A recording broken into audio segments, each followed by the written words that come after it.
যদি আল্লাহর বিধান আমাদের দ্বারা যদি অনেক সময় অনাকাঙ্ক্ষিতভাবে যদি লঙ্ঘন হয়ে যায়, আল্লাহ তো তওবার দরজা খোলা রেখেছেন। কথা কোন ঠিক কিনা?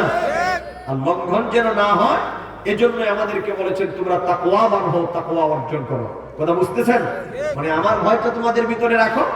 যদি আমার প্রকৃত ভয় তোমাদের ভিতরে থাকে তাইলে তোমাদেরকে শয়তান কোনোদিন পথভ্রষ্ট করতে পারবে না। এবার আসেন নাম্বার 1।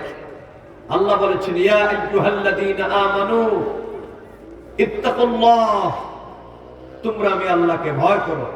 হাক্কা তুকাতিহি, প্রকৃত ভয়, মুখে মুখে শুধু ভয় না। এখন আসেন আমরা যে আল্লাহরে কিভাবে ভয় করব, ভয়টা কি রকম হওয়া দরকার এর একটা দৃষ্টান্ত আপনাদের কাছে দিই। উসুদুল গাবা আসমাউর রিজালের কিতাব, সেখানের মধ্যে হযরত আব্দুল্লাহ ইবনে উমর রাদিয়াল্লাহু তাআলার একটা ছোট্ট ঘটনা আছে। আল্লাহর ভয় কারে বলে? অগুঞ্জরবাসী, আমি বারবার বলছি, আমরা যারা সুন্নি মুসলমান, আমাদের ঈমানটা যেহেতু, আকীদা যেহেতু ঠিক আছে, আমরা 90% আল্লাহর দরবারে আমরা উত্তীর্ণ হয়ে গেছি। আর বাকি 10% একটু আমলের খাতায় যদি আমরা সাইন করতে পারি, আল্লাহ পাক হাসরের ময়দানে আমার দয়াল নবীজির শাফাত দিয়ে বিনা হিসাবে আমাদেরকে জান্নাত দিবে। এই বিশ্বাস আপনাদের ভিতরে আছে না নাই? আস্তে কমেন না, আছে না নাই? এই জন্য আমার সুন্নি জনতাদেরকে আমি বলবো, আকীদা আমাদের যাদের ঠিক আছে, এবার আমাদের আমলটাকে পরিশুদ্ধ করা দরকার, আমাদের তাকওয়া পরহেজগারিতা অর্জন করার দরকার। কথা বলেন ঠিক কিনা? তাইলে আল্লাহ দয়া করবেন, আল্লাহ মায়া করবেন, আমাদের মাকামকে আল্লাহ বৃদ্ধি করে দিবেন। যে শিক্ষা আমাদেরকে আল্লাহর ওলিরা দিয়ে থাকেন।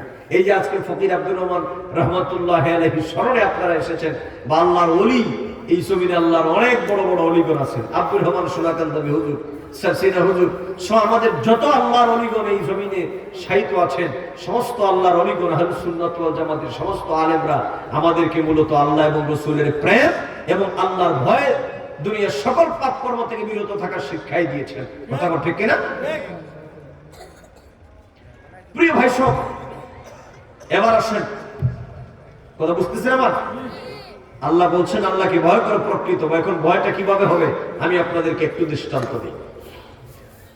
হযরত আব্দুল্লাহ ইবনে ওমর রাদিয়াল্লাহু তাআলা একদিন তিনি এক পাহাড়িয়া রাস্তায় যাচ্ছিলেন। হঠাৎ করে তিনি সামনে দেখতে পেলেন একটা রাখাল ছেলে শত শত বকরি নিয়ে, বকরির পাল নিয়ে আসে, রাখাল ছেলেটার সামনে দিয়ে হেঁটে যাচ্ছে। হযরত আব্দুল্লাহ ইবনে ওমর রাদিয়াল্লাহু তাআলা ছেলেটাকে বলতে লাগলেন, রাখালকে, রে রাখাল, আমাকে একটা বকরি দিয়ে দাও, আমার তো একটা বকরির বড় প্রয়োজন। ওই রাখাল ছেলেটা বলতেছে, কই কে গো আপনি? আপনাকে তো আমি চিনি না, এই বকরিটা আপনাকে আমি কেন দিয়ে দিব? এই বকরিটা আপনাকে আমি দিতে পারবো না, কারণ আমার মালিক তো আমার কাছে আমানত হিসাবে দিয়েছেন। অতএব আমি যদি আপনাকে বকরি দিয়ে দিই তাহলে তো আমানতের খেয়ানত হয়ে যাবে। হযরত আব্দুল্লাহ ইবনে ওমর রাদিয়াল্লাহু তাআলা, বুঝতেছেন কথা? কথা বোঝা যায়? আল্লাহর প্রকৃত ভয় কারে বলে এই দৃষ্টান্ত দেওয়ার জন্য আপনাদেরকে এই ঘটনা বলতেছি। হযরত আব্দুল্লাহ ইবনে ওমর রাদিয়াল্লাহু তাআলা বলেন,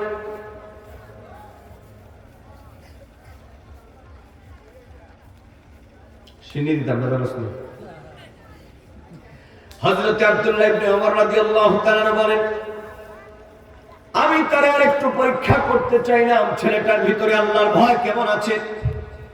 সে কি মুখ দিয়ে শুধুই বলতেছে নাকি বকরিটা বিক্রি করবে না, নাকি প্রকৃত বকরি সে বিক্রি করবে না, আমি একটু তার পরীক্ষা করতে চাইলাম। এবার হযরত আব্দুল্লাহ ইবনে ওমর রাদিয়াল্লাহু তাআলা তিনি বলেন, ভাইরে, একটা বকরি যদি দিয়ে দাও তোমারও লাভ হবে আমারও লাভ হবে। কি লাভ? আমার লাভ হবে আমি একটা বকরি পেয়ে গেলাম, তার থেকে আমি দুধ পান করতে পারবো।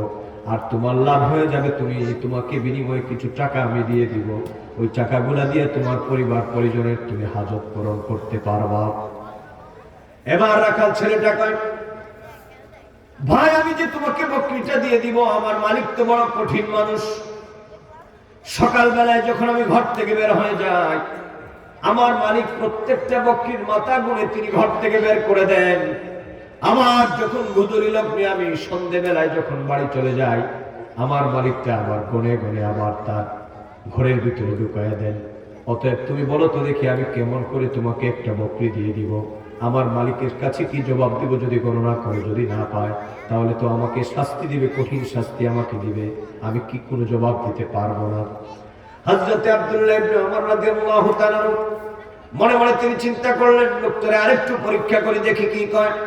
কয়রে রাখাল ছেলে, তোমার মালিক যদি এত কঠিন হয়ে যায় তাহলে তোমাকে আমি একটা বুদ্ধি শিখিয়ে দেই। তোমার মালিক যখন তোমারে প্রশ্ন করবে, রে রাখাল আমার একটা বকরি কোথায় গেল, তখন তুমি বলবা এই বকরিটারে বনের গভীর জঙ্গলে নিয়ে গিয়েছিলাম আমি বকরি চড়াইতে। হঠাৎ করে আমার উপরে একটি বাঘ আমাদেরকে ঝাপটা দিল, আমাদের উপর আক্রমণ করলো। সব বকরিগুলা তো আর নিতে পারে নাই, আমার বিরাট বকরির পাল থেকে একটা বকরি নিয়ে গেছে। তুমি বলবা তোমার মালিককে ওই বকরিটারে বাঘে খেয়ে ফেলেছে। এবার যখন ছেলেটা এই কথাটা শুনলো, রাখাল ছেলে হযরতে আব্দুল্লাহ ইবনে ওমর রাদিয়াল্লাহু তাআলা, তো সে চিনে নাই। সে বলতেছে, কয় ভাই শুনে যাও, তুমি আমাকে বলেছো বিনিময়ে কিছু টাকা দিবা, কিছু পয়সা দিবা, আর আমাকে বুদ্ধিও শিখিয়ে দিয়েছো আমার মালিককে যেন আমি বলি ওই বকরিটা বনের বাঘে খেয়ে ফেলেছে।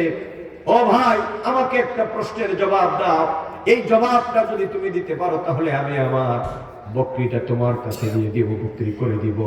হযরতে আব্দুল্লাহ ইবনে ওমর রাদিয়াল্লাহু তাআলা তিনি বললেন, কি প্রশ্ন? ওই রাখাল ছেলেটা এবার বলতেছে, কয় ভাই তুমি আমাকে বুদ্ধি শিখিয়ে দিয়েছো, এইরকম করে আমি আমার মালিককে যেন আমি বলি বাঘে খেয়ে ফেলেছে, এইরকম করে যেন আমার মালিককে আমি জবাব দেই।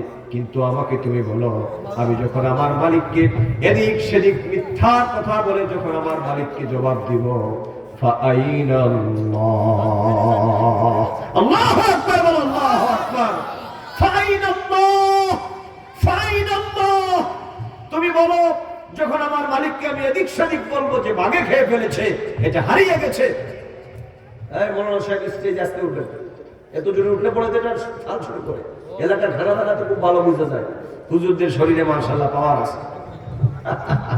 আস্তে করে উঠতে হবে। এবার রাখাল ছেলেটা বললো, তুমি বলো তো দেখি, যখন আমি বলবো তখন আমি আমার মালিককে ফাঁকি দিতে পারবো, কিন্তু আমার মালিকের উপরে যে মালিক আছেন, যিনি মালিকুল আমলাক, সেই মহান আল্লাহকে আমি কিভাবে ফাঁকি দিব? আল্লাহু আকবার বলেন, আল্লাহু আকবার। এর নাম হচ্ছে তাকওয়া। এর নাম কি?